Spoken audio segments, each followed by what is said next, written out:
Lalu sahut Musa, "Bagaimana jika mereka tidak percaya kepadaku dan tidak mendengarkan perkataanku, melainkan berkata, Tuhan tidak menampakkan diri kepadamu?" Tuhan berfirman kepadanya. Apakah yang di tanganmu itu? Jawab Musa. "Tongkat." Firman Tuhan. Lemparkanlah itu ke tanah.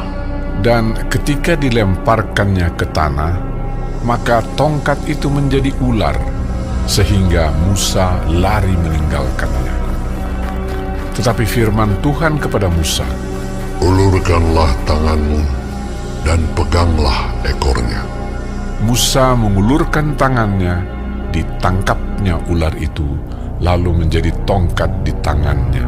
Supaya mereka percaya bahwa Tuhan, Allah nenek moyang mereka, Allah Abraham, Allah Ishak, dan Allah Yakub, telah menampakkan diri kepadamu.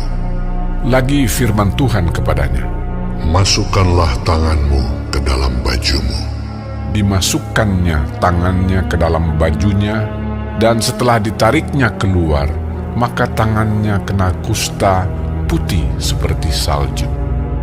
Sesudah itu firman-Nya, Masukkanlah tanganmu kembali ke dalam bajumu. Musa memasukkan tangannya kembali ke dalam bajunya, dan setelah ditariknya keluar, maka tangan itu pulih kembali seperti seluruh badannya. Jika mereka tidak percaya kepadamu dan tidak mengindahkan tanda mujizat yang pertama, maka mereka akan percaya kepada tanda mujizat yang kedua. Dan jika mereka tidak juga percaya kepada kedua tanda mujizat ini dan tidak mendengarkan perkataanmu, maka engkau harus mengambil air dari sungai Nil dan harus kau curahkan di tanah yang kering. Lalu air yang kau ambil itu akan menjadi darah di tanah yang kering itu. Lalu kata Musa kepada Tuhan, "Ah, Tuhan, aku ini tidak pandai bicara, dahulu pun tidak, dan sejak Engkau berfirman kepada hamba-Mu pun tidak. Sebab aku berat mulut dan berat lidah." tetapi Tuhan berfirman kepadanya, Siapakah yang membuat lidah manusia? Siapakah yang membuat orang bisu atau tuli? Membuat orang melihat atau buta? Bukankah aku, yakni Tuhan? Oleh sebab itu, pergilah. Aku akan menyertai lidahmu dan mengajar engkau apa yang harus kau katakan.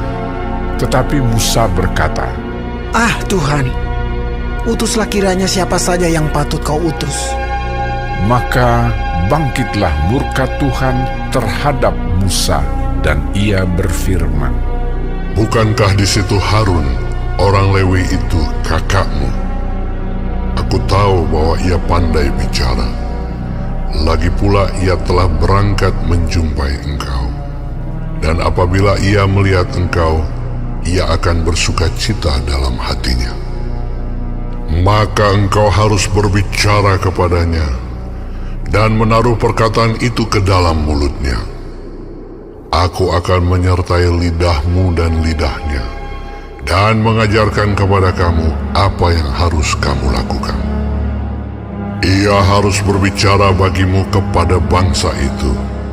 Dengan demikian, ia akan menjadi penyambung lidahmu, dan engkau akan menjadi seperti Allah baginya.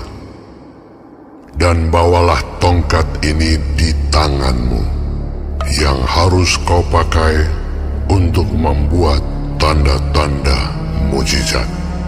Lalu Musa kembali kepada mertuanya Yitro serta berkata kepadanya, "Izinkanlah kiranya aku kembali kepada saudara-saudaraku yang ada di Mesir, untuk melihat apakah mereka masih hidup." Yitro berkata kepada Musa, Pergilah dengan selamat. adapun Tuhan sudah berfirman kepada Musa di Midian, Kembalilah ke Mesir, sebab semua orang yang ingin mencabut nyawamu telah mati. Kemudian Musa mengajak istri dan anak-anaknya lelaki, lalu menaikkan mereka ke atas keledai, dan ia kembali ke tanah Mesir, dan tongkat Allah itu dipegangnya di tangannya.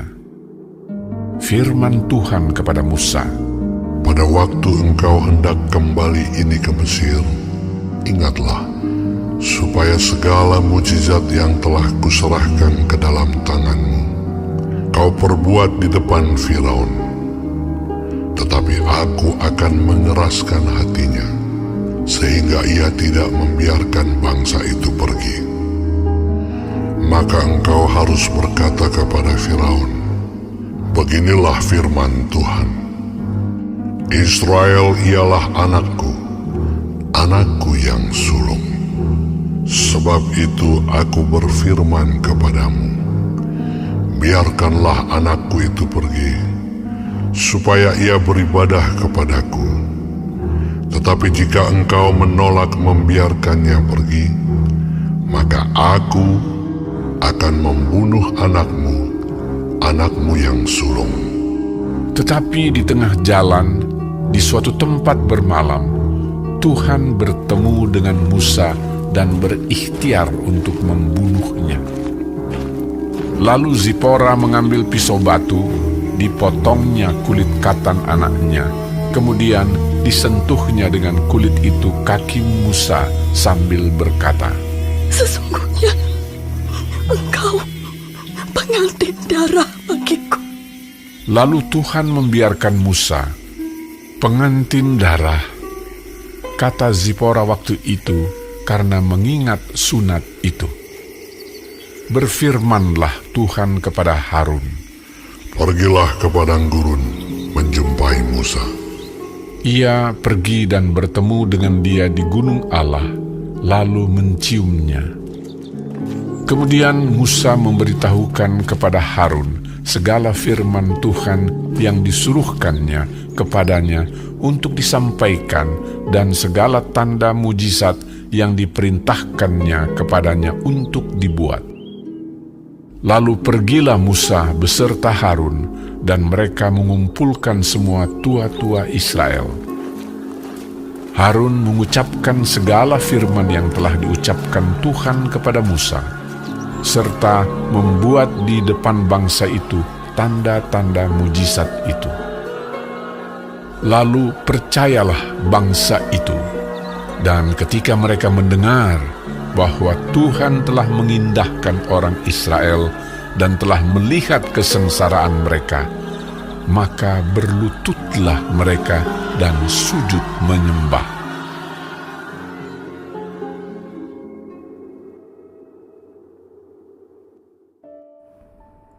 Shalom saudara-saudaraku yang kekasih, puji Tuhan kalau kita masih diberi kesempatan hidup hari ini dan dapat mempelajari firman Tuhan, panduan kehidupan kita. Haleluya. Diambil dari kitab Keluaran 4. Tuhan Yesus memberkati. Saudara, kita belajar bahwa Musa keras kepala menolak panggilan Tuhan bagi hidupnya. Dia banyak alasan terhadap panggilan Tuhan untuk membawa dia ke Mesir menjadi pemimpin, sehingga bangsa pilihan Tuhan itu bisa dibebaskan dari perbudakan Mesir. Alasan-alasan Musa kemungkinan karena dia tidak yakin orang-orang Yahudi yang tinggal di Mesir yang selama ini diperbudak hampir 200 tahun masih percaya kepada Tuhan yang maha baik, yang mengasihi, yang peduli. Karena banyak orang dengan kesusahan hidup, mereka sudah hilang iman percaya, mati segan, hidup juga sudah tidak mau. Atau Musa merasa sangat rendah diri, tidak yakin kemampuannya, karena dia hanya seorang gembala kambing domba, tidak punya apa-apa. Sehingga dia ragu atas dirinya sendiri, dan juga ragu atas kemampuan Tuhan mengubah, memakai hidupnya. Saudara, Tuhan tidak pernah salah memilih seseorang untuk melayaninya. Dan sebelum Tuhan memakai seseorang, terlebih dahulu Tuhan akan membereskan, membentuk, memproses hidupnya ya, terutama mengenai karakter, ya. Sebab itu kalau kita dipanggil Tuhan, jangan keras kepala. Mari kita memberi diri untuk dibentuk Tuhan, diproses dan dipakai Tuhan. Lalu kalau kita susah sulit, terus berseru kepada Tuhan, jangan bosan. Sebab Tuhan mengerti, Tuhan peduli seruan umatnya, dan waktu Tuhan adalah waktu yang terbaik. Selanjutnya Musa kembali ke Mesir. Akhirnya Musa mau mendengar panggilan Tuhan. Ya. Dia minta izin kepada mertuanya untuk kembali ke Mesir. Tapi di perjalanan Tuhan marah kepada Musa. Ya, sebab apa?